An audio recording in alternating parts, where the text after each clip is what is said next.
Olivia Carter stood on the sidewalk outside the Metropolitan Arts Gallery, her phone pressed to her ear as she tried to hear over the cacophony of the street festival happening around her. Vendors shouted about their wares, musicians competed for attention, and what seemed like half of Manhattan had decided to crowd into this particular block on this particular Saturday afternoon. I promise you, the Rothko piece will be positioned exactly as we discussed, she said, shifting her portfolio to her other arm. The lighting crew confirmed they can achieve the precise angle you requested. She had been working on this exhibition for 8 months.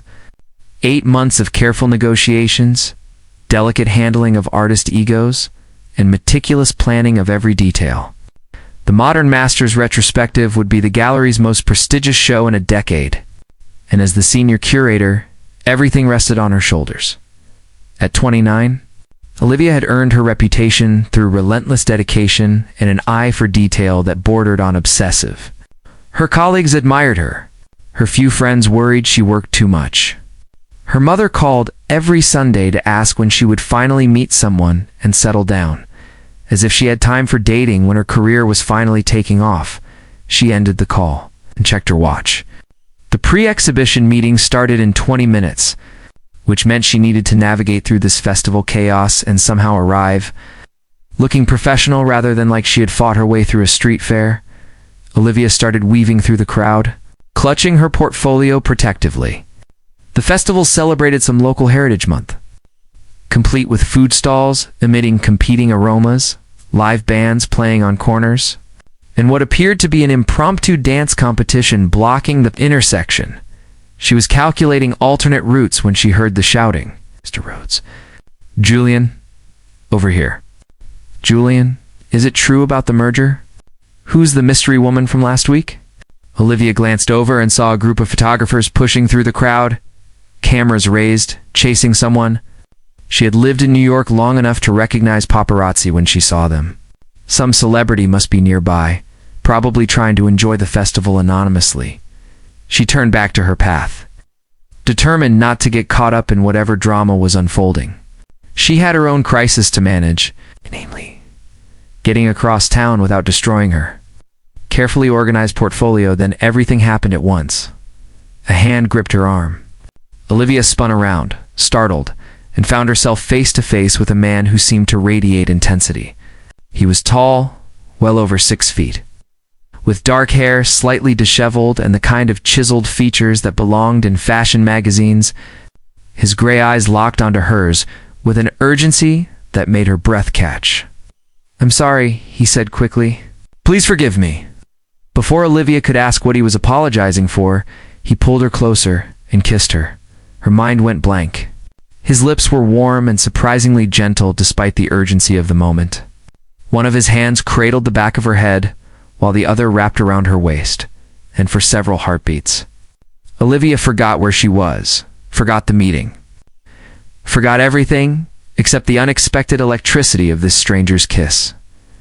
Camera flashes exploded around them like lightning. Reality crashed back. Olivia pushed against his chest, breaking the kiss, her face burning with a mixture of shock and something she refused to name. "What the hell?" she gasped. The man looked genuinely apologetic, though his arm remained protectively around her as photographers swarmed closer.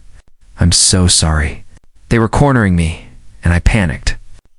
I saw you and thought if they believed I was with someone, they might back off." "Oh, sure.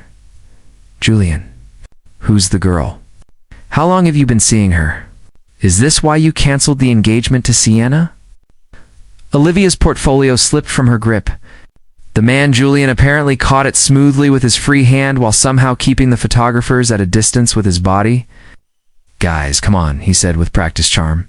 "Give us some space. You got your photo. Let us enjoy the festival. Just one quote, Julian." "What's her name?" A camera lens pushed too close to Olivia's face. She flinched back instinctively, and Julian's demeanor shifted in an instant. The charming smile vanished, replaced by cold authority. "That's enough," he said, his voice cutting through the chaos with unexpected command. "You have your pictures. Now back off before I call building security." Something in his tone made the photographers hesitate. They exchanged glances, took a few more distant shots, then began to disperse. Though Olivia noticed several still hovering nearby, Julian turned back to her, and the hard edge melted from his expression. "I truly apologize. That was completely inappropriate, and you have every right to be angry." "Angry?" Olivia snatched her portfolio back from him. "You kissed me without permission, in front of a dozen cameras, and angry is what you think I should be. Try furious. Try ready to file assault charges. You would be completely justified." He pulled out a business card from his jacket. "I'm Julian Rhodes. Please send me the bill for whatever legal counsel you need, or therapy, or anything else this incident costs you. I'll cover everything." Olivia stared at the card. Julian Rhodes. The name triggered recognition. Tech billionaire. Founded some security software company that revolutionized data protection.